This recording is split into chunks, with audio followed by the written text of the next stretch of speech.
एक बार एक औरत का मन श्री कृष्ण की भक्ति के प्रति उचाट हो गया था। वह श्री कृष्ण की परम भक्त थी, दिन रात उनके नाम का सिमरन करती थी। लेकिन एक दिन उसका 8-10 साल का बेटा घर की छत से आंगन में गिर पड़ा। अपने खून से लथपथ बेटे को देखकर को गोद में उठाकर वह बद्धवासी दौड़ पड़ी। उस समय उसके सिवाय घर पर और कोई भी नहीं था। पुत्र की ऐसी हालत देखकर वो ईश्वर को उलाहना देती रही, दिन रात तुम्हारा नाम जपती हूँ, फिर कान्हा मेरे पुत्र को ऐसा कष्ट क्यों दिया। इसी उधेड़बुन में डॉक्टर साहब का क्लिनिक आ गया।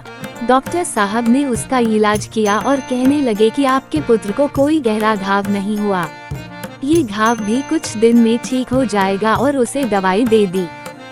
लेकिन एक माँ का हृदय बार बार उस दृश्य को स्मरण कर सिहर जाता। इसलिए एक माँ का मन ईश्वर की शक्ति को चुनौती दे रहा था कि मेरे बेटे के साथ उन्होंने ने ऐसा क्यों किया, जबकि मैं तो दिन रात श्री कृष्ण के नाम का सिमरन करती हूँ। उसे समझ नहीं आ रहा था कि अब वो उसकी सत्ता पर कैसे विश्वास करे।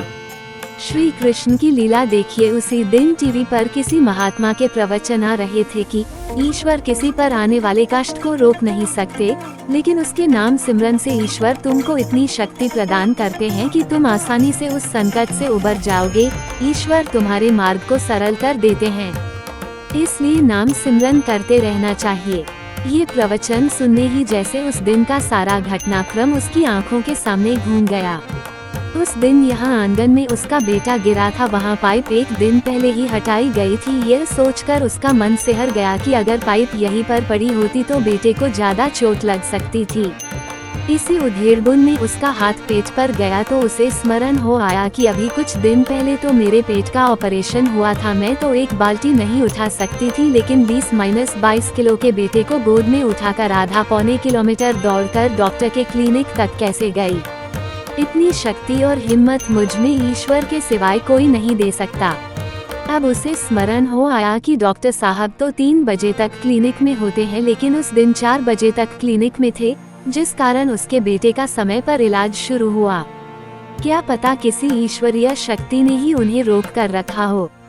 इस सारे घटनाक्रम को याद कर उनके मन के सारे संशय दूर हो गए और जल्दी से घर के मंदिर में जाकर श्री कृष्ण को प्रणाम किया और कहने लगी कि कान्हा मेरे पुत्र की रक्षा करने के लिए तेरा शुक्रिया, और फिर से श्री कृष्ण के नाम का जाप करने लगी।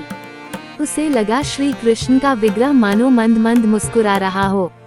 जय श्री कृष्ण।